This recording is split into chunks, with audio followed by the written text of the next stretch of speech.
அன்பார்ந்த நண்பர்கள் அனைவருக்கும் வணக்கம். மிக மிக முக்கியமான ஒரு அண்மை செய்தி, சரிங்களா? இடஒதுக்கீடு சம்மந்தப்பட்ட மிக முக்கியமான செய்தி. 3ஆம் பாலினத்தவர்கள், சரிங்களா, அவங்களுக்கு மிகவும் பிற்படுத்தப்பட்ட வகுப்பில் சேர்க்கப்பட்டுள்ளதாக செய்திகள் வந்திருக்கு.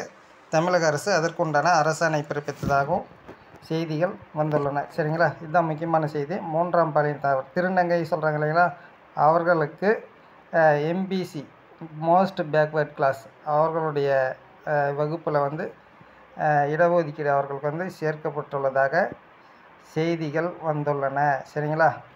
அதே சமயத்தில் பட்டியலினத்தவராக இருந்தால் அந்த பட்டியலினத்தின் கீழே அவர்கள் இடஒதுக்கீடு வழங்கப்படும் அப்படிங்கிற ஒரு செய்தியும். அதே சமயத்தில் இன்னொரு முக்கியமான விஷயம், பெண்கள்னு குறிப்பிட்டிருந்தால் பெண்களுக்கான இடஒதுக்கீட்லேயும் அவர்களுக்கு இடஒதுக்கீடு வழங்கப்படும் அப்படிங்கிற செய்தியை தற்போது தொலைக்காட்சிகளில் செய்தியாக வந்திருக்கு. தமிழக அரசு அதற்குண்டான அரசாணை பிறப்பித்ததாகவும் செய்திகள் வந்திருக்கு, சரிங்களா?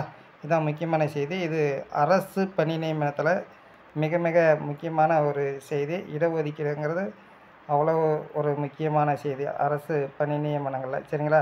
இது கவனித்தக்க ஒரு முக்கியமான செய்தி, சரிங்களா? நன்றி நண்பர்களே.